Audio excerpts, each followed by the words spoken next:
បងឃើញអូនមានស្ងួនដើរពីចំងាយបងនឹកស្មានថាស្រស់ឆោមឆាយមកពីនេះទីក្រុងភ្នំពេញតាមពិតឆោមយងកូនអ្នកទីក្រុងបានលងទៅវិញស៊ីវិល័យលើកអ្នកភ្នំពេញ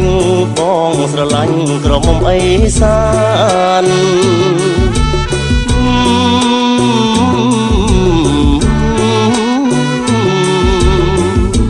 បងស្រឡាញ់ក្រមុំអេសានក្រមុំខ្មែរលើបងអើយកុំមើលរំលងឃើញអូនរួមរបាំខុសកងស្មាននួនល្អងមិនស្មើប្រប្រានបុព្វាព្រៃភ្នំនៅតែក្រពុំខ្លាចភ្លិនភុំផានអូនក៏អ្នកភូមិពីងអេសានមិនប្រៀបបានអ្នកភ្នំពេញឡើយ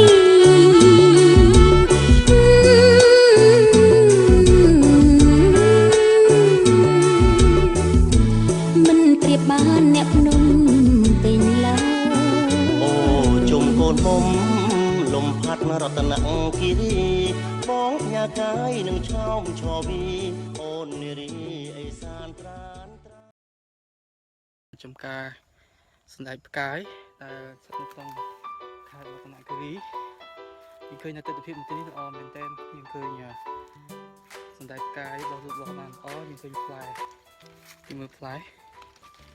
នេះវាចាប់ដើមចេញផ្កាអូខេហើយផ្លែនេះវាទៅធំបន្តិចទេពេលវារៀងសម្បុរវាទំហំវារៀងធំជាងនេះសម្បុរវារៀងគេហៅពណ៌រៀងលឿងបន្តិចរៀងធំជាងហ្នឹងមានន័យថាវាចាស់ហើយវាហើយអញ្ចឹងដល់ពេលដែលយើងត្រូវប្រមូលផលវាសូមបញ្ជាក់ថានៅទីនេះយើងអត់មានប្រើនៅជីគីមីឬមួយក៏ថ្នាំបាញ់គីមីណាមួយដែលធ្វើឲ្យប៉ះពាល់ដល់សុខភាពរបស់អ្នកដែលប្រើប្រាស់អ្នកដែលវិសាទេហើយជាទូទៅគឺគេប្រើជីធម្មជាតិនៅទីនេះគឺគេហៅថាយើងយកលាមកសត្វគោយកមកដាក់នៅគល់វាតែម្ដងមិនទេគេដាក់ក្នុងរយៈពេលដំបូងហ្នឹងដល់ពេលយូរបន្តិចគេលែងប្រើជីទៀតហើយដែលព្រោះដីនៅទីនេះគឺវាអំណោយផលទៅលើដំណាំសណ្ដែកផ្កាយយើងឃើញមានការដុះលូតលាស់ល្អមែនទែនហើយជាពិសេសយើងស្រោចទឹកឲ្យបានគ្រប់គ្រាន់បាទពូសណ្ដែកផ្កាយត្រូវការទឹកច្រើនបន្តិចប៉ុន្តែនៅរដូវនេះគេហៅរដូវត្រជាក់ផងនៅក្នុងខែ12ថ្ងៃនេះថ្ងៃទី10បាទគឺមានត្រជាក់ដែរនៅសីតុណ្ហភាពប្រហែលជាខ្ទង់20ជាងបាទអញ្ចឹងយើងត្រជាក់ខ្លាំងមែនទែនដែរខ្ញុំមកយើងពិបាកដែរ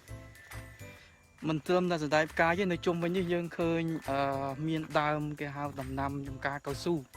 គឺរាប់ពាន់ដើម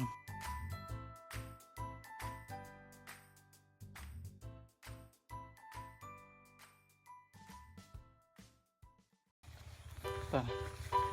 សារៈប្រយោជន៍នៃសណ្ដែកផ្កាយគឺជាគេហៅជាប្រភេទដំណាំមួយដែលផ្ដល់បាទនៅទិន្នផលខ្ពស់ហើយវាមានការពេញនិយមទៅលើទីផ្សារផងដែរពីព្រោះវាមាន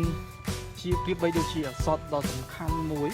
ដែលអាចជួយគេហៅទ្រទ្រង់សុខភាពរបស់យើងអ្នកបរិភោគហ្នឹងជាពិសេសជំនួយលើប្រព័ន្ធផ្លូវអាហារជំនួយលើប្រព័ន្ធឈាមជំនួយលើអ្នកដែលមានជំងឺស្លាក់ឬមួយក៏អ្នកជំងឺដុំបានអីផ្សេងហ្នឹងគឺជួយច្រើនមែនទែនបាទឃើញហើយគេអាចយកទៅផលិតធ្វើជាប្រេងឬមួយក៏គេធ្វើទៅជាក្របថ្នាំអីផ្សេងផលិតរបៀបដូចជាលក្ខណៈថ្នាំហ្នឹងមានស្តង់ដារអញ្ចឹងទៅហើយគេយកទៅប្រើប្រាស់បានហើយខ្ញុំក៏សូមអរគុណដល់អតិថិជនរបស់